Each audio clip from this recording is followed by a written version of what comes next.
Welcome back to the Deep Dive. You know we love to go deep, and today we're going to be looking at a book called 126 Sex Positions Guaranteed to Spice Up Your Bedroom. Hmm. Oh, Now, I okay. know that title might sound a little unexpected, but that's what we're all about here, Right. diving deep into all sorts of materials and seeing what we can learn.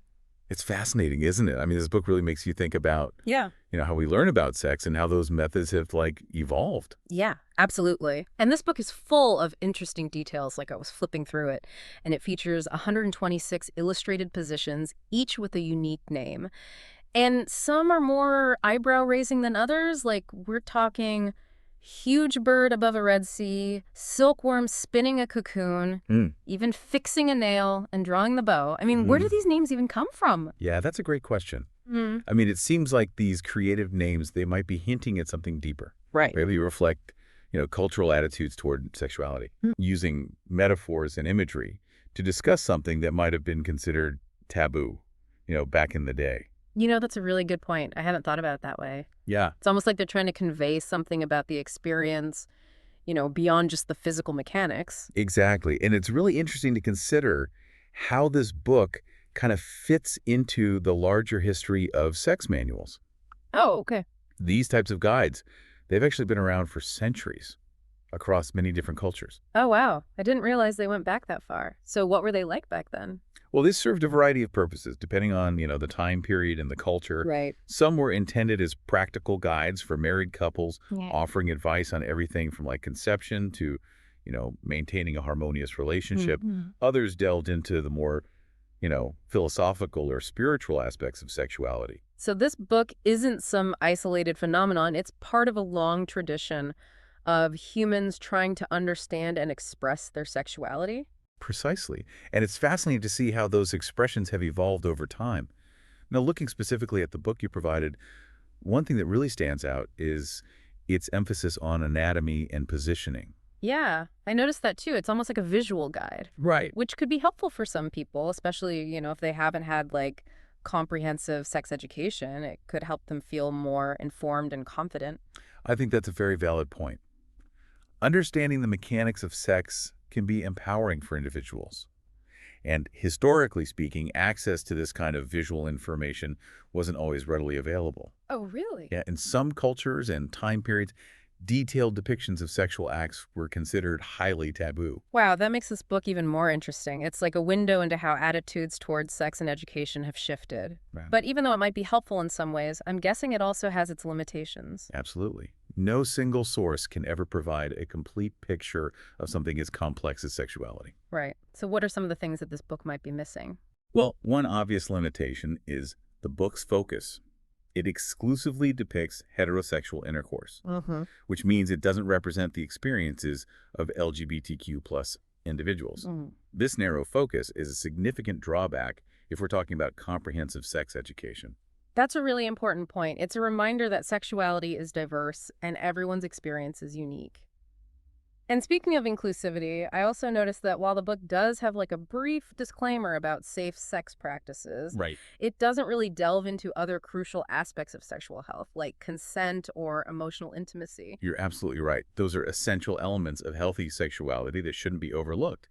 Reducing sex to just the physical act kind of ignores the emotional and relational dimensions that are so important for a fulfilling experience. So while this book might be interesting from a historical and cultural perspective, and even offer some basic insights into the mechanics of sex, it definitely shouldn't be anyone's sole source of information. I completely agree. It's important to approach this kind of material with a critical eye and seek out more comprehensive resources that cover a wider range of topics, Right. including consent communication and healthy relationships. But that being said, I do think it's worth exploring further. Okay. Those intriguing position names, for example, they seem to be begging for a deeper analysis. Yeah. Don't you think? Yeah, totally. I mean, those names really stuck with me, like fixing a nail. What's that all about? Well, if you look at the illustration, fixing a nail shows the woman lying on her back with one leg raised, and her heel is close to the man's forehead. Okay. It's a position that seems to encourage a lot of close physical contact. Interesting. So maybe the name is hinting at the idea of two people working together, almost like they're collaborating on a task, even if that task is, well, That's a really insightful observation. It could be suggesting a sense of partnership and shared effort, which kind of ties back to what we were discussing earlier about how sex manuals historically often provided guidance for married couples. Okay, that makes sense.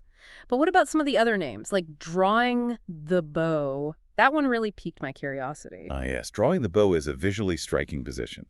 The illustration shows the woman lying on her side with her top leg raised high, and the man lies on her bottom leg, creating this sort of plus sign shape. I see it. It does kind of resemble a bow and an arrow. Exactly. And Yeah. drawing a bow requires a certain amount of skill and precision, right? Yeah.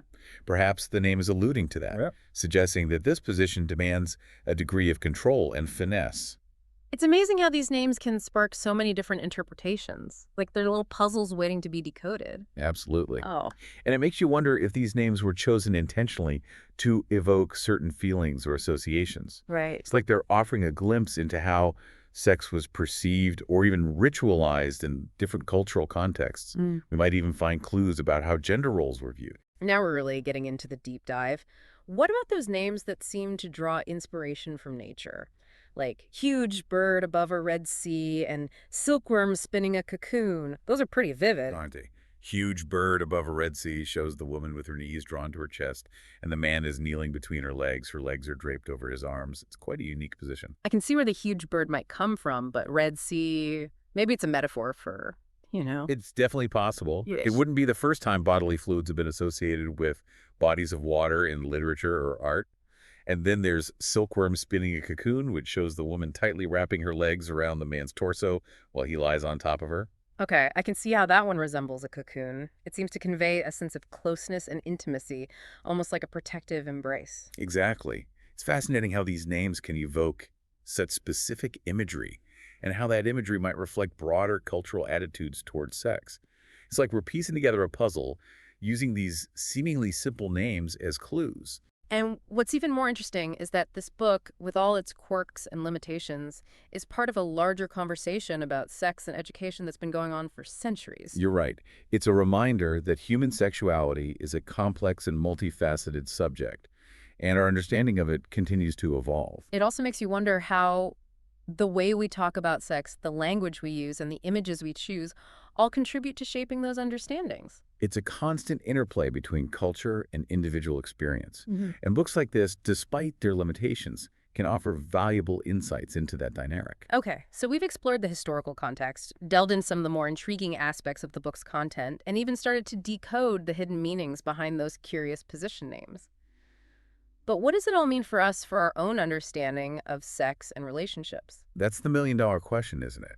I think one of the key takeaways from this deep dive is that there's no one-size-fits-all approach to sex education. What might be considered educational or appropriate varies widely depending on cultural norms, personal values, and individual experiences. Right. And while this book might offer some glimpses into the mechanics of sex, it's certainly not a comprehensive guide to healthier relationships or sexual well-being. Absolutely. It's important to remember that sexuality encompasses so much more than just the physical act. Right. It's about communication, respect, consent, and emotional intimacy. And finding reliable sources of information that address all of those aspects is crucial.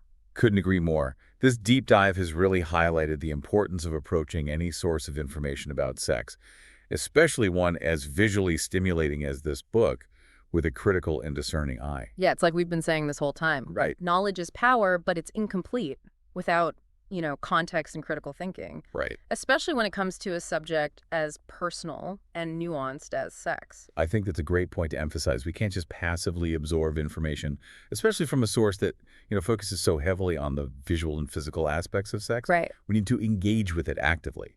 Question assumptions, consider the broader implications. So as we kind of wrap up our exploration of 126 sex positions guaranteed to spice up your bedroom, Yeah. what are some final thoughts we can leave our listener with? What's the big takeaway here? Well, I think this deep dive has really highlighted how even something as seemingly simple as a sex manual can be a window into, the complex social and cultural dynamics. Yeah. The way we depict and discuss sex reveals a lot about our values and Mhm. beliefs and anxieties. And it's a reminder that these depictions and discussions are constantly evolving, right? Well, What absolutely. might Yes. have been considered taboo or radical in one era might be commonplace in another. Exactly. And it's up to each of us to be aware of those shifts, Right. to engage in open and honest conversations about sexuality, Hmm. and to seek out information that is accurate, inclusive, and empowering. So while this book might have provided some entertainment value and Mm. even sparked some interesting discussions, Mm. it's ultimately just one piece of a much larger puzzle. And it's a puzzle that each of us has to assemble for ourselves, Yeah. drawing on a variety of sources, experiences, and values. Well said. I think that's a perfect note to end on.